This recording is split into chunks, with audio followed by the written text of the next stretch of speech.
গান কিংবা রম্য সংলাপের সাথে নিজের ব্যঙ্গাত্মক মুখভঙ্গি আর ঠোঁট মিলিয়ে 15 থেকে 60 সেকেন্ডের ভিডিও বানানোর নাম টিকটক। বেডরুম থেকে বাড়ির ছাদ, স্কুল আঙিনা থেকে সদরঘাট, কোনো স্থানই বাদ নেই টিকটকারদের হাত থেকে।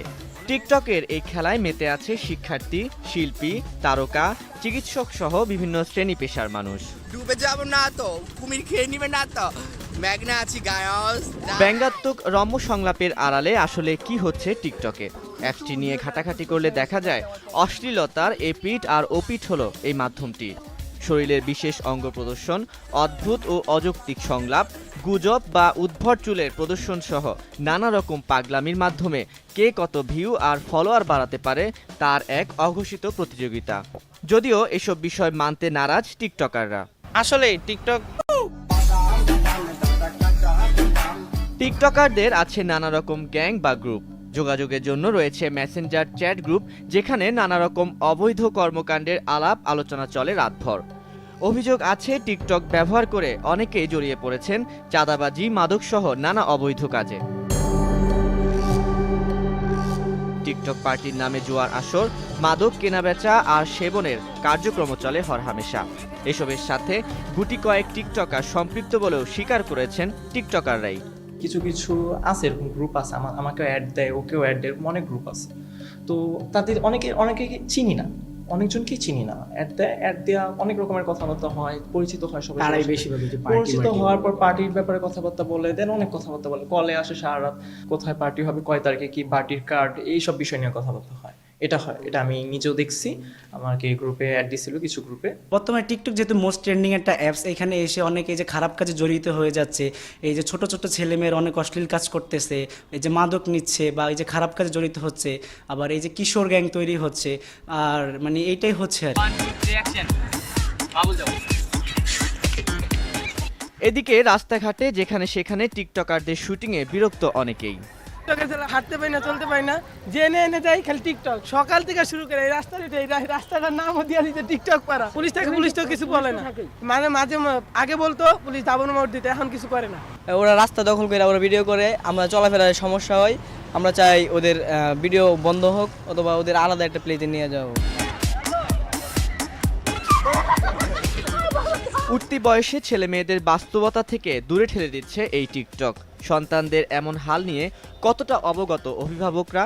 এটা একটা কালচার হয়ে দাঁড়াইছে যে ভাইরাল হওয়ার একটা অসুস্থ প্রতিযোগিতা।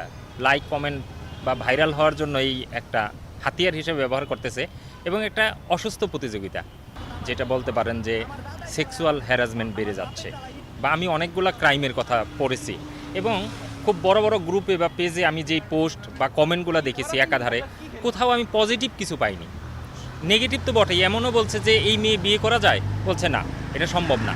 এবং আপনি যদি আমার পরিবারের দিকে বলেন, যে আমার ভাই, মেয়ে বা সন্তান, চারপাশের দিকে কথা বলেন, আমি যেটা দেখতেছি এদের কাউকে আমার স্বাভাবিক মনে হয় না। টিকটক একদিকে যেমন অশ্লীল কর্মকাণ্ডের বিস্তার ঘটাচ্ছে, অন্যদিকে তৈরি করছে মানসিক বৈকল্য। অর্থহীন এই প্রতিযোগিতায় নিজেকে এগিয়ে রাখতে অনেকে নিচ্ছেন জীবনের ঝুঁকি। ঘটেছে প্রাণহানির ঘটনাও। অন্যের মনোযোগ আকর্ষণ করে নিজেকে আলোচনায় আনার এমন প্রবণতাকে ভয়াবহ মানসিক অসুস্থতা বলছেন মনোবিদরা। টিকটক তো একটি সামাজিক যোগাযোগ মাধ্যম, কিন্তু এই যোগাযোগ মাধ্যমের অপব্যবহার এবং এই মাধ্যমটিতে যদি আমাদের আসক্তি তৈরি হয়, তখন কিন্তু আমাদের নানা ধরনের মানসিক সংকট তৈরি হয়। এবং ইদানিংকালে কিন্তু আমরা পত্র পত্রিকায়, মিডিয়ায় দেখতে পাচ্ছি এই টিকটকে আসক্ত হয়ে আমাদের কিশোর সমাজ, তরুণেরা এবং অল্প বয়সী ছেলেমেয়েরা নানা ধরনের অপরাধে জড়িয়ে পড়ছে। তারা নিজেরা মানসিক সংকটে ভুগছে এবং সমাজের ভেতরে নানা ধরনের অশান্তি এবং এক ধরনের সমস্যা তারা তৈরি করছে। আসক্তি কিন্তু এক ধরনের রোগ, এটা বিশ্ব স্বাস্থ্য সংস্থা স্বীকৃতি দিয়েছে। সেটা মাদকে আসক্তি হোক বা ইন্টারনেটে আসক্তি হোক, এটাকে আমরা বলে থাকি এক ধরনের বিহেভিয়ারাল ডিসঅর্ডার, আচরণগত আসক্তি।